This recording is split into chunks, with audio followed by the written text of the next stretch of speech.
Welcome to the Common Sense Investing, or CSI Show, with Victor McClure and Guy Allard from McClure Capital Wealth Management Companies. For the next hour, Victor and Guy will use their combined 60-plus years of experience to answer your financial questions with their own brand of plain-spoken language and hard-hitting style. Welcome to the Common Sense Investing Show. I'm Victor McClure. And that would make me Guy Allard. How's everyone doing this great Saturday? I have that market jitters this week didn't scare you just a little bit. You got more stones than I've got. I tell you, though, actually, and we cut a couple spots earlier to this effect, we are absolutely hoping it's making you rethink your allocations, making you think you've got the right amount where you need to have the right amount. Remember, we've talked about it for weeks and weeks and weeks.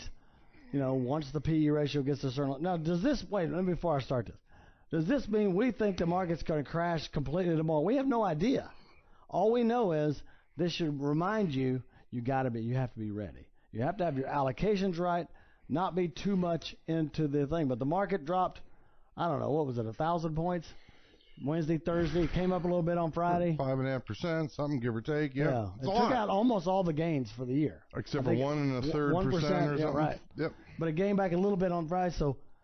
But you remember earlier in the year, it was doing the same thing. Back and forth, it was up 5%, down 5%. But it didn't do it lately. The last 2 or 3 months, it's going on a straight line up. Not sharply, but a straight line up. It just took those back away. This is one of the most volatile years I've ever seen. And it's like anything else, and we use politics as an example. There's all sorts of opinions and ideas out there. You'll hear just as many sharp people tell you that this is it's turning around. You'll hear just as many people, PhDs, Nobel Prize winners telling you, no, it's a bull market, and they'll give you all the statistics. So what's the bottom line? There's no way to know. You have to be allocated correctly, and you don't worry about it as much. You have to be prepared. If you got your buckets right, you got your income bucket, you got your growth bucket, your cash bucket, short term versus long term. If those are done correctly, this kind of stuff doesn't bother you as much. It's less painful. That's right. Because I don't care how much you try to separate yourself emotionally from your money, it's almost impossible. Go ahead. Oh, sorry. We could take the whole show coming up with ideas. Was it the hurricane? Well, the market's usually 6 to 9 months looking forward. Was it the Fed? After the market was coming down, the very day that it was going down 800 points, saying, oh, yeah, no, we're going to lower it a quarter or raise it a quarter of a point each of the quarters in 2019. Well, maybe, but, you could go through endless reasons. It always goes up too much and down too much. That's just the way it is. It'd be nice to get the emotions Fed. Involved. Don't you think it'd be nice if you could get the Fed completely out of the monetary deal? What we're going to do is I'll explain that in a minute, why interest rates affect the market. But that hurricane, have you seen Mexico Beach? Oh, yeah. Holy moly. I've never seen a hurricane do that. Where it just wiped everything down the foundation. That's tornado kind of stuff. Was there any building untouched? I don't think there was. Not in that, next. In that area. Yeah, Ground zero. We've got friends and clients. Like I said, my neighbor's got a condo down there. So does actually a couple of my clients. And a lot of them were untouched or damaged some. But like I said, I don't know anybody in Mexico Beach itself. It looks like there's not much left. I saw a guy on one of the news stations that was in we'll call it a manufactured home instead of a trailer home. He was in the front bedroom with his little pup, and a 2-foot in diameter tree came crashing right down in the middle and smashed his trailer. Now they're manufactured home, and and they're okay. But you think about it, if that tree hadn't come down, the trailer probably would have been gone. It probably held it in place, saved his life. A thing with a big old, the big iron beams that hold buildings together. I-beams and stuff. Yeah. Big giant I-beam come through right on the driver's side of a car, and they're all. So obviously nobody was in it, but oh my God. So that's So I guess it was the 155-mile winds and the 12-foot surge I think they had. Oh. Speaking about the market and connecting the two and segueing, they were talking about us having the expenses and the debt and all of that. They were talking about us having 12 $1 billion plus events like that already this year. I can't remember 12. Can you? Oh, there's been a hurricane. What, last week, this week? Apparently, there's been 12 $1 billion plus. Oh yeah, this year. There's and if you're on the side that says it's all because of global warming or whatever, they don't call it global warming now because it quit warming up. It's climate change now. Climate change, that's right. Went to climate change that's causing all that. It does seem, Now, we're on a 24-hour news cycle. When we were kids, you got your news at 10 o'clock. That was it. That was all the news you got. So maybe it's more of that or more of, I don't know. The guy that did The Inconvenient Truth, wasn't that the same guy that invented the Internet? I don't know. L something or other? Just kidding if you're a Gore fan. I think the most common theme of why the market got a little jittery this week, I'll say a little jittery to be kind, was they said interest rates. Interest rates are going up. Now, why do a lot of people don't really understand how interest rates affect the stock market? Why would it affect the stock market? Well, there's a couple reasons. Competition, number one. Competition, number one. It's supply and demand. Remember, I don't care what a PE ratio says. I don't care what your incomes or earnings are of a company. There's one thing that makes things go up. More buyers than sellers. Amen. One thing that makes go down. More sellers than buyers. That's it. Now, low earnings, all this kind of stuff can create more sellers than buyers, right? Or really good earnings can create more buyers. That's absolutely true. But what happens when you got all the people? Remember, 2 years ago, Fed funds rate 0. 5-year CDs less than 1% on average in the United States. How many people want a CD, lock it up for 5 years for less than 1%? Well, not as many. That's right. But now, if it's 4%, now how many people want it? It's More. A little bit more tempting, isn't it? Well, it's 5%, 6%. So what happens is they're all competing for the same money. All right, I didn't have this as a stock market, but it did go up 9 years in a row. I think I'm going to pull off the top. I didn't want to do it at 1%, but 4, 5, I think I might. And so they start pulling money away.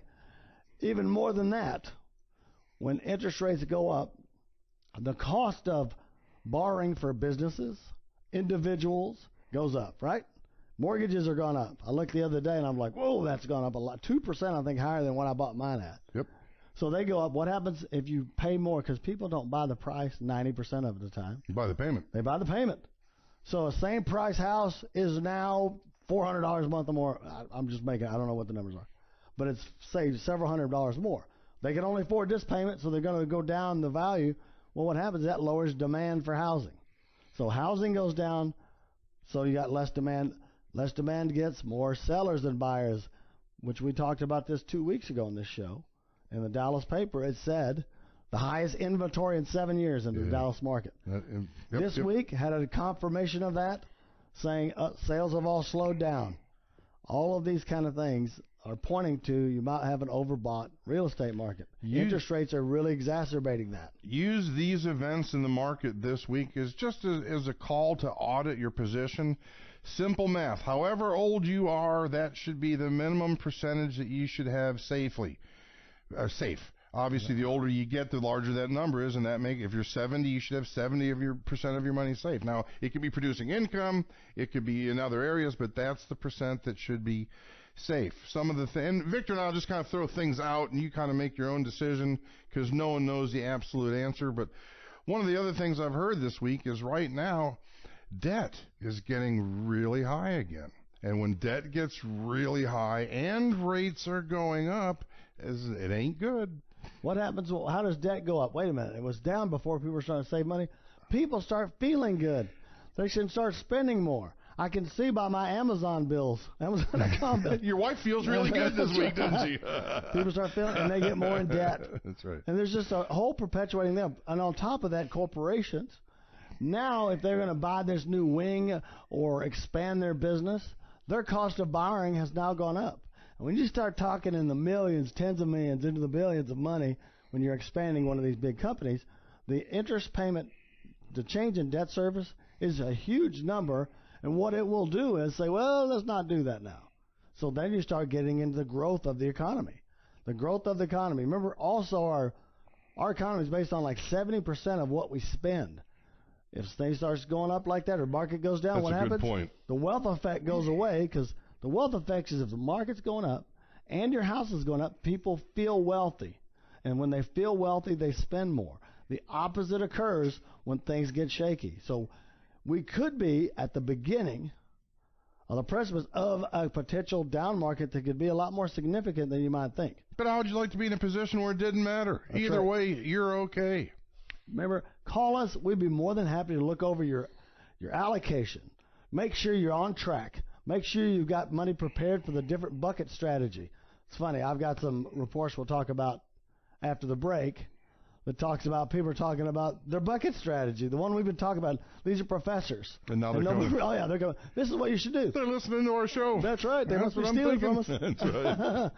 But there's all kinds of things you can do right now to protect yourself. You can't just go double up. Now, I don't know. The market might turn around next week. We have no idea, or it might go crashing next week. You just got to be ready no matter what. Call us at 972-715-2424. We can do a no-cost, no-obligation analysis and give you the right scoop. Make sure you're going in the right direction, whether you do business with us or not. 972-715-2424. Remember our website, ilovemyretirement.com. There's always some new white papers on there. You get some good information. Stay with us, folks. You're listening to the Common Sense Investing Show on News Radio 1080, KRLD. Welcome to the Common Sense Investing Show, where your investment strategy is always based on facts instead of some sales pitch. Here's Victor McClure and Guy Allard. Welcome back. Welcome back. I can't remember what the other one we got. Hurricane Michael, and then the one that hits, South Carolina, not South Carolina, North Carolina. I believe it was Florence. And remember, that one was like a Cat 3, but it stayed around so long, it flooded everything, and they're still coming out of that. This one was a... Speedy. Well, I remember it was just like a day earlier it was as a Category 2. Yeah. Then it blows in there almost a Category 5, and it would seem like they were like that. But it went in and out quickly, That's right. Fortunately, right? But it's crazy how one could... The damage might be equal or worse maybe on the flooding one because it stayed there so long, kind of like Houston. Yep. Remember Houston? It wasn't that bad once it got to Houston, but it just stayed there for a week. And with a little margin for error, all of those towns, right, those bayside towns, they're at sea level, right? I mean, they can't handle a big surge. Well, you see how many feet like Dallas is above sea level? Yeah. You don't realize how far you're going up. How far up is Dallas? You have any clue? It's a few hundred feet. I didn't know that, though. Yeah. Because I think Houston was like 50. I was talking to a client down there. I was asking him. I said, oh, higher than I thought. Well, every time my wife always says wants to get a beach house, I'm like, oh, you see this stuff? No way. Not that I'd live there permanently anyway. I just don't feel like going rebuilding all the time. I can't imagine the insurance on that stuff. They said the people in Mexico Beach, the couple that I talked to, said that they did not have insurance, and they also said that most of their neighbors did not. Now, I don't know if it's due to cost, right? Or, the odds of it hitting here is rare or what, but yeah. Maybe it's like, in California, if you build a house on a fault line, it's so expensive because insurance companies aren't dummies. Trust me, we know. And they will charge but I know they got to have limits or whatever, but all these natural disasters happening one-on-one, it's going to really hurt some of those property and casualty companies. They did say they were talking to one of the mayors of the whatever city was next to Mexico Beach, not actually Mexico Beach, Panama but or something. Yeah, and they said that FEMA, everything, they had all sorts of items in the surrounding area. So as much as you can be prepared, they were in pretty good shape. Yeah, but with no power for a week or whatever. No water, no power, no nothing. And if you had power, you wouldn't have a home. So I guess it's. Yeah, I saw that push. Cajun Navy was already staged up before. I like those guys. I do too. They're showing up everywhere. I'm glad you brought them up. I didn't realize they started like a week before and they staged before that. Shout out to the Cajun Navy. All started from Katrina. Yeah, absolutely. Good guys. No, that is pretty good job. They had that one thing. There was a thing I said, so no country would ever mess with us because everybody's got guns, and they had pictures of a whole bunch of rednecks on bass boats. Coming up probably in the bayou. Like going to Russia or something. It was just a cartoon. I was like, that's funny. Crossbows. Yeah. That one show with Patrick Swayze. Remember that Patrick Swayze show where it was West Virginia versus the dude mob? Came up with the snake in the school bus, the snake bus. Yeah, that's right. Yep, they killed one of the redneck guys, a mobster. A New York mob guy. Yeah. So all of his kin came next in from of West kin, Virginia. wasn't that the name? Next of kin or something? They all came in West Virginia to go attack the mob in New York. And, of course, they won. Of course. In the cemetery. The showdown was in the cemetery. Right. That's right. They shoot him with a bow, and the other one's got machine guns, the mob guys. And obviously the reason they could do that so successfully is because their portfolio had the proper balance, and they didn't have to worry about the market fluctuating. Is that a good segue? Exactly. That's what I'm thinking. Steve Vernon from the Stanford Center on Longevity, and Wade Fowle from the American College. You still reading Steve Vernon? And researcher Joe Tomlinson. They try to do a deal where, without using an annuity, okay, what do you do? How do you safely withdraw? And they even called it the safe withdrawal strategy, right? So here's or spend safely in retirement. That's what it's called. So they got together first. And you have options. And they said, here's the first thing you do. You got to take the average annual real retirement income expected, right? How much money income do you expect? An increase or decrease in anticipated real income, in other words, inflation protection. Yep. Average accessible wealth expected, in other words, how much liquidity they have to access the money. The rate at which this wealth is spent down. Do they need to bequest anything at death? Downside volatility, in other words, the magnitude of potential future reductions in income. The probability of a shortfall relative to a specified minimum threshold of income, and the magnitude of shortfall. Damn, the reason I'm going quantum mathematics. What are you doing? The reason I'm going through that, they took these three academics. This is exactly what our retirement plan does. This is exactly every single one of these points is what we've been doing for years. Yeah. We take every one of these and then put it in your retirement plan and we stress test it, just like they're talking about here. Can there be fluctuations? Is there a shortfall? You put in Social Security. It says you have to put in ways to first thing, maximize the value of Social Security. So ours is a Social Security optimizer and a retirement planner / retirement stress test. But it does everything they did here. These academics, our plan does, and we offer it no cost or no obligation. All right. It's talking about, try to get at least one of the spouses to start it at 70. I understand people, it's the bird in the hand mentality. It's not going to be there. I better take it now. But remember, if you have a couple, whatever that Social Security is, the highest one is going to be kept if one of you passes away. The lowest one is going to go by the wayside, right? So if you can get at least one of them up to the max, like the 70 number, and I'll add you're both going to be better off. Quickly, I know we're coming to. I've heard this before by an economist, and I loved it. Do you know what your best retirement asset is? It's your job. So unless you absolutely hate your job, keep working a little bit longer, get those 8% raises in Social Security. You'll get more Social Security. You'll have more put away. It's your best asset, unless you absolutely hate your job. That's right. You can always work a little bit longer, but it's not always a great thing. A lot of people just want to quit. We got people wanting to retire like at 50 now. You don't have enough money. There's nothing wrong with retiring at 30. You just got to have a whole lot of money. I heard a commercial. You can retire with $100,000 if you're 13. I'm like, are you nuts? I know. Come on. That, yeah. What we're doing is we're going to talk about this latest report from the Center for Longevity Research. When we return from the break, don't hesitate to call us at 972-715-2424. Stay with us, folks. You're listening to the Common Sense Investing Show on News Radio 1080 KRLD. Welcome back to the Common Sense Investing Show, hosted by two of the most experienced advisors in the DFW Metroplex, Victor McClure and Guy Allard. Welcome back to the show.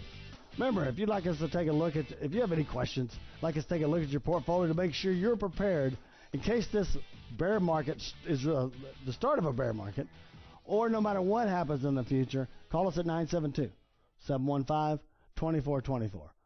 All right. Before the break, we were talking about the Stanford Center on Longevity, Wade Pfau from the American College, and researcher Joe Tomlinson were asked, okay, how is the way to safely spend money in retirement? What are my options? And what they did was they came out with all the average increase. Okay, how much do they have? How much Social Security have they maximized their Social Security? How much income sources they have, pensions? What can they safely withdraw? All of the things that we do on our retirement analyzer. All of it. It's all here. And like I said, maximize your Social Security. Try working longer. What they're trying to get is the spend safely in retirement strategy. Exactly what we're trying to do as well. If you gather all the information, you can find out exactly what you'd have to do. Now, what the authors say is after that, how much of an emergency fund? How much do we talk about that, Guy? We usually go for the year. 6 months to a year. I like a year. I like a year to 2 years if you can. There you go. That's money in cash. I know it's not making much nowadays, but I have seen some money markets lately get up to almost 2%. Just got to shop. And it says here, it's funny. For those of you who want more guaranteed income than produced by the spend safely in retirement strategy, you should buy a low-cost annuity or a guaranteed life withdrawal benefit or fixed income annuity. So it says if you want more income than you could normally get from the strategy without an annuity, buy an annuity because it will create more income per dollar than anything, period. Also, if you want it more if you want it more safe and guaranteed for the rest of your life. Remember, we talked about this on a commercial we just did. If you retired in 2000 and you took out 4%, remember the 4% rule? Let me go over it real quick. 4% rule says if you take out 4%, and there's I got $1 million bucks, I'm going to take out 40 grand a year. I'm going to increase that 40 grand a year for inflation. So if it goes up 2%, next year I'm going to take out 41,000, okay, or 2.5%, whatever, 41,000, and so on and so on. If you did that in 2000, all right, you have 300,000 left on your $1 million. Now remember, the 4% rule gave you a 90% chance of not outliving your money, and what they meant by that is a 30-year retirement. So we're only 18 years in. 17, really. There's 30% of the money left. And you made 22% on your money last year. That's right. And the market's gone up 9 years in a row. That's right. What happens if you take one down year right now? That's right. It's over. So wait a minute. All these people, all these advisors that have been telling you for decades, the 4% rule works. It works. It has to work. It didn't work. Everybody that did it in 2000 is almost broke. Now, let me tell you one thing. That's if you're 100% stocks. Most people aren't. They've got part money market and all that. So they're in a worse case. They might already be broke. So what do you do when the 4% rule doesn't work? You do something else, what I'm telling you, because the market has changed. When I hear I'm not going to say it, friends of mine and relatives of mine at different big companies around, because they're in the same business I am, say that I told them if the average market works, they're going to be fine. Even if below average works. Below average is like 7-8% on the market. Average is 10, except for this century. Things have changed. We only made 5% on the market, 4.97. That's with dividends, everything. So if that's the case, did you account for something less than that? Because I just showed you, if you took that 4% rule that's been around for, 50 years, you would not almost be broke now in your first 17, 18 years of retirement. And the income part isn't the only part of the puzzle, right? We talked about liquidity. We talked about the market. You got to hedge inflation. But I'll say this, and you can hedge anything. It's got to be the most important part, because if this is done properly and your income is taken care of with your pensions, your Social Security, and whether you're using bonds or fixed annuities or CDs or however you're getting your income to guarantee that, everything else does fine. You've got enough money that you probably have more money going into your liquidity. Your stock funds you don't have to draw on when it's up. You don't have to draw on when it's down, and they really excel. So if you got one piece of the puzzle right, this is a good one to get right. We see all the time people have $10,000 in bills or whatever, and they didn't realize it's going to be $20,000 by the time they're 80. That's right. The worst thing you can do is just worrying about this cash balance over here, not paying attention to your guaranteed income. And so what happens is you run out of money. Well, you only got Social Security coming in. Yeah. Now you got $4,000 a month coming in. They got $15,000 a month in bills and no money to draw off of. Or even if you have money to draw off of, you're having to draw it down so quickly you can see the handwriting on the wall. That's when the airbags come on. That's right. If you ever get that income number, so if you did run out, it will extend it, by the way. But if it did run out, no, I'm getting $15,000 a month in income, and I got $15,000 coming in or $20,000 coming in. That's what you want. So income bucket is the most important. Anybody tells you differently does not understand math. And we'd be more than happy to look that over for you. Have answer any of your financial questions. Don't hesitate to call us at 972-715-2424 or go to ilovemyretirement.com. We got a break coming up. Stay with us. You're listening to the Common Sense Investing Show on News Radio 1080 KRLD. Welcome to the Common Sense Investing Show, the home of plain-spoken, no-nonsense answers to your financial questions. Welcome back to the show. Remember, we were talking about the Center for Longevity Research and the American College and all the researchers trying to figure out, all right, how do you determine a safe withdrawal strategy, safe retirement strategy? Well, all their findings came up to do exactly what we do on the Retirement Analyzer. And what they're saying is you got to get those income numbers up. Think about delaying Social Security. Use a reverse mortgage if you have to. Get an annuity if you need more income than you can get off of a CD or a bond. All of the things that we've been saying for 20-something years on this show. Our job is to provide you with the options. You tell us what you need to do. Take a look at what you've got, what you've done so far, And basically, we'll run several models for you and give you different options so that you can find the sweet spot. Oh, yeah. All right. There's another thing that came out. I'll see how much we can get through this. This is how retirees can pensionize their 401k and IRAs. The majority of most people's money, not most people, most working people that don't own companies that they can get large lump sums at a time, it's usually they're saving a lot in a 401k, and you'll have $1 million 401k, maybe a couple $100,000 outside of that, or you got $300,000 401k and $50,000 outside, whatever. But for many people, a large portion of the money is in an IRA or 401k. All right, so. And we encourage you to max that out, so good for you. That's right. And so they're talking about ways to generate income in retirement and all that kind of stuff. The one thing you have to do is be careful when you're trying to do your own planning. All the time I hear people say, well, I'm only going to live to so-and-so. My parents never lived past 70. There's no way. I can tell you right now, both my parents died around 70 within a month of each other, and I plan on living a whole lot longer. Because if you're wrong on that retirement date, or that death date or whatever, it's not good. People don't realize how much life expectancy has increased in just the last 20 to 30 years. I'll give you an example. A 65-year-old man right now, a man, has a 19.3 life expectancy. All right, that's 85 years old. 19 years. That's right. It's 21.6 years, almost 22 years for a woman. So say it's 85 for a man, 87 for a woman. Also, you got a 45% chance one of you gets to 90. You have to account for that stuff. And there's a 20% chance you get to 95. Not both of you, but one of you.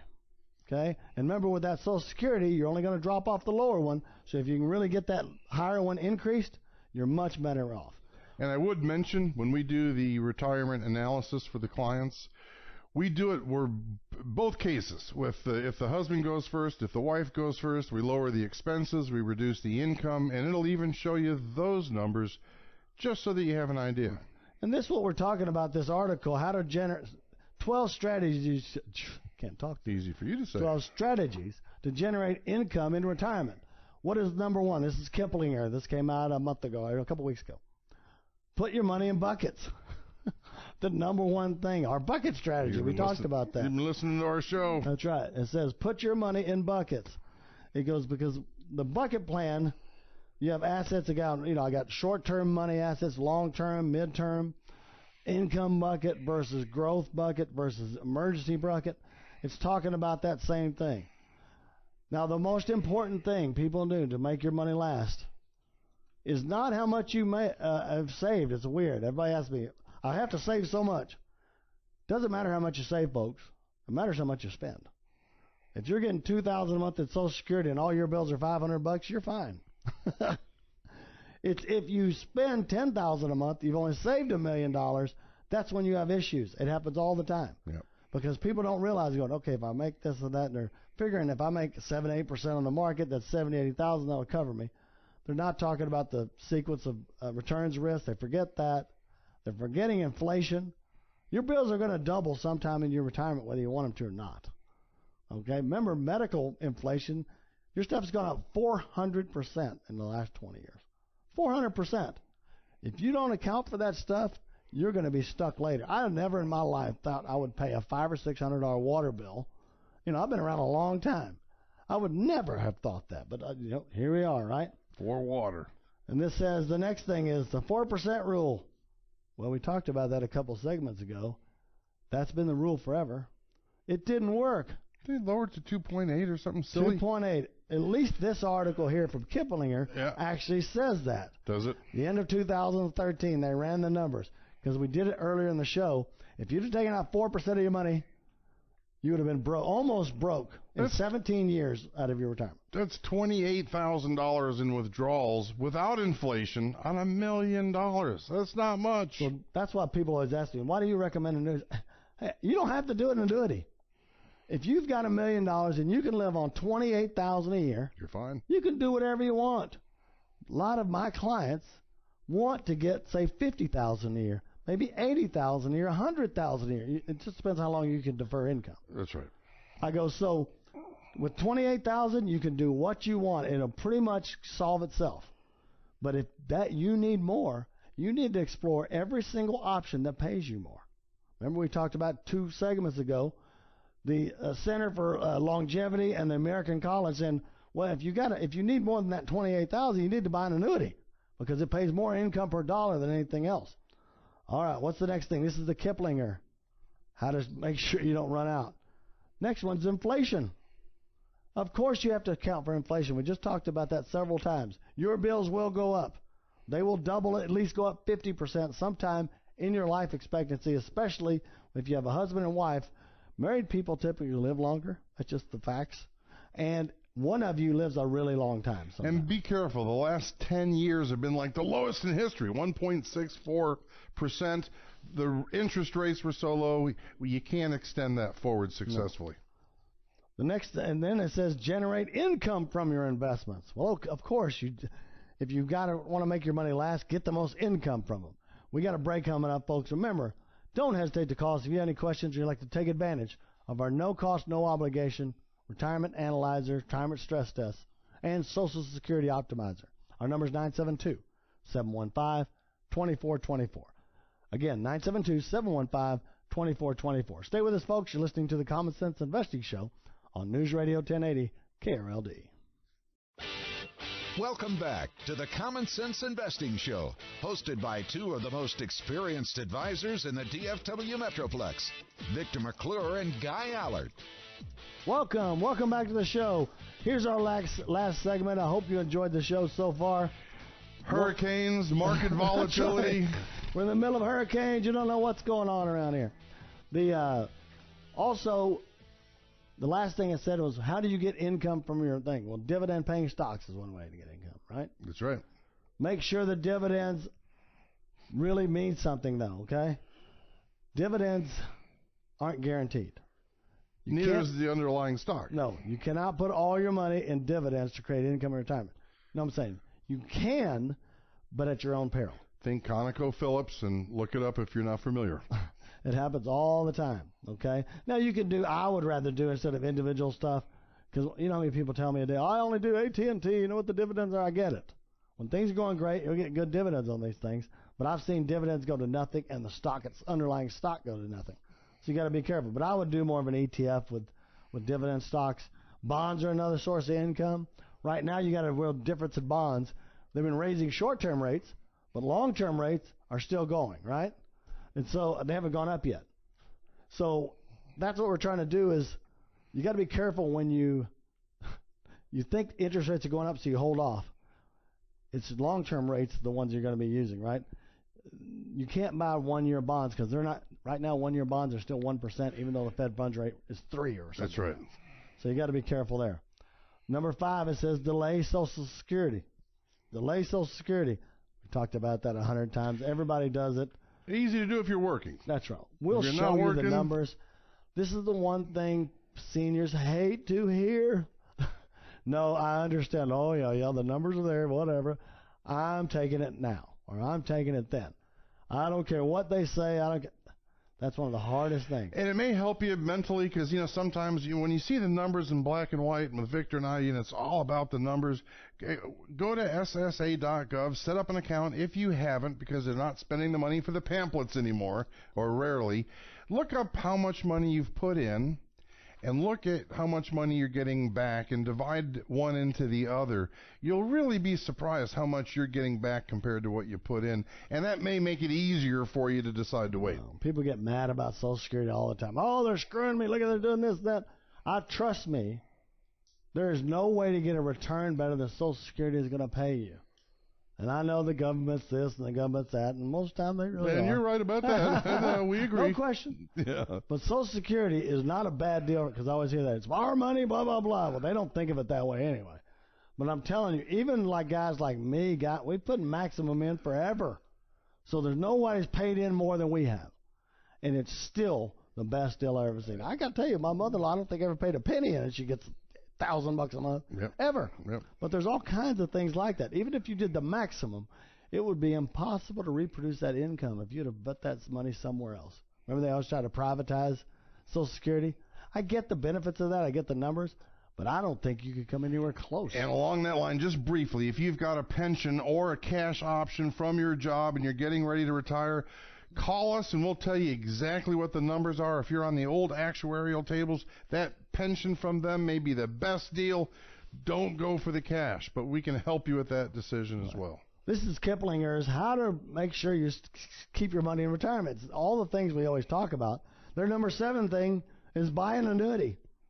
Buy an annuity. Why? I think that's a little low. I'm just saying, number 7. See, remember, move out your Social Security, do all these different things, get the most income out of your investment. Said buy an annuity. Remember, there's no way to produce as much income as an annuity will provide. Now, there's negatives and positives. But if income is your objective, there is no way to reproduce. Also, there is not one investment in the world, period, that will guarantee that income until you die. Not one. There has never been one, and there'll never be one. There's a new income fund. Who was it? Was it Vanguard? I don't think it was Vanguard. I can't remember. And it says 7% income. And it says, we will attempt and try and blah, blah, blah. Really? They're not guaranteeing anything. Oh, Lord. And they're not saying for life. They're just saying for a specific period of time. Sure. We think we can do it. Well, I've seen actually 3 to 4 of those. They were used to be mutual funds. Now they're ETFs or whatever, right? 3 or 4 of them try it. Not one of them has survived yet. Not one. It's too hard to create income in low interest rate environments. Yep. You're going to have to use part of the principal and all this kind of thing, or it takes more money to buy the bonds than they expected. You just can't maintain it. Why go through all that? Get 7, 8, 9% now, guarantee it for life, and you don't have to worry about what if a fund does it or not. The difference between a guarantee and an objective, because like I said, I've seen probably 3 or 4 try it, all failed. A guarantee, there's never been somebody lose on that thing. It's there. That's the guarantee. So that's if you take anything from this, we'll talk about these more. There's 12 of these in the Kiplinger's 12 strategies to generate retirement income. All right, we'll talk about that more next week, trying to go over all that kind of stuff. But the first few were increase your, delay Social Security, make sure you lower your spending, don't get in the spending trap. One of them was buy an annuity because it creates more income than anything else. You can do anything you want without an annuity. You can do anything you want without stocks. It's just if you take the best of both, usually it increases your odds of success by tenfold. Don't hesitate to call us. We'd be more than happy to go over any of this stuff. No cost, no obligation, retirement plans, stress tests. Our number's 972-715-2424. Again, 972-715-2424. You can always go to our website, ilovemyretirement.com. Hopefully we won't have a hurricane this week. I'm Victor McClure. For Guy Allard, we always appreciate your time.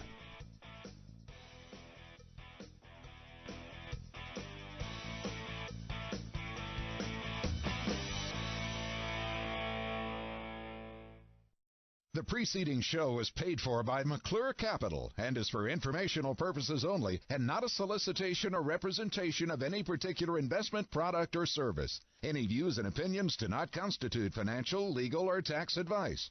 Consult with your appropriate professionals before making any investment or savings decisions. Always consider your risk tolerance, time horizon, and objectives in making any financial decisions. There is never any guarantee of future success or performance.